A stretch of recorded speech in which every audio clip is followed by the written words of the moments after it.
Thank you very much. I'd like to thank very much my friend, colleague, Mr. Buck, for yielding me time this evening.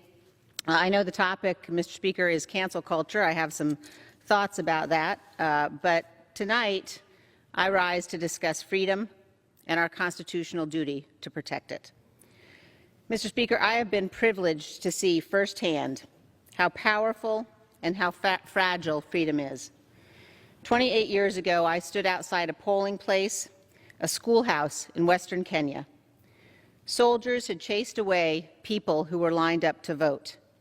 A few hours later, they came streaming back in, risking further attack, undaunted in their determination to exercise their right to vote.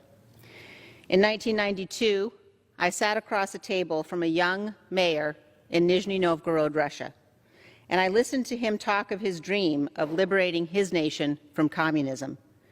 Years later, for his dedication to the cause of freedom, Boris Nemtsov was assassinated by Vladimir Putin's thugs. In Warsaw in 1990, I listened to a young Polish woman tell me that her greatest fear was that people would forget. They would forget what it was like to live under Soviet domination, that they would forget the price of freedom.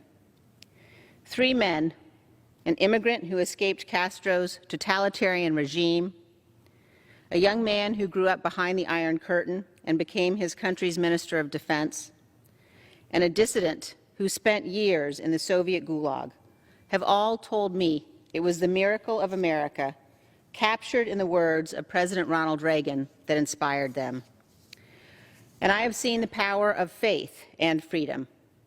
I listened to Pope John Paul II speak to thousands in Nairobi in 1985, and 19 years later, I watched that same Pope take my father's hands, look in his eyes, and say, "God bless America."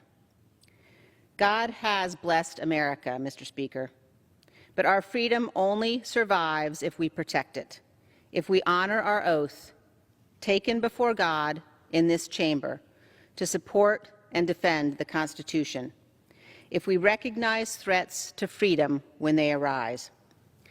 Today, we face a threat America has never seen before. A former president who provoked a violent attack on this Capitol in an effort to steal the election has resumed his aggressive effort to convince Americans that the election was stolen from him.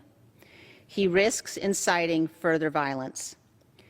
Millions of Americans have been misled by the former president. They have heard only his words, but not the truth, as he continues to undermine our democratic process, sowing seeds of doubt about whether democracy really works at all. I am a conservative Republican, and the most conservative of conservative principles is reverence for the rule of law. The Electoral College has voted. More than 60 state and federal courts, including multiple judges the former president appointed, have rejected his claims. The Trump Department of Justice investigated the former president's claims of widespread fraud and found no evidence to support them. The election is over. That is the rule of law. That is our constitutional process. Those who refuse to accept the rulings of our courts are at war with the Constitution. Our duty is clear. Every one of us who has sworn the oath must act to prevent the unraveling of our democracy. This is not about policy. This is not about partisanship. This is about our duty as Americans. Remaining silent and ignoring the lie emboldens the liar. I will not participate in that. I will not sit back and watch in silence while others lead our party down a path that abandons the rule of law and joins the former president's crusade to undermine our democracy.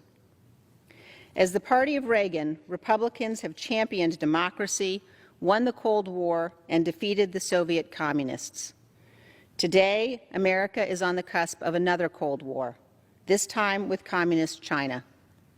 Attacks against our democratic process and the rule of law empower our adversaries and feed communist propaganda that American democracy is a failure.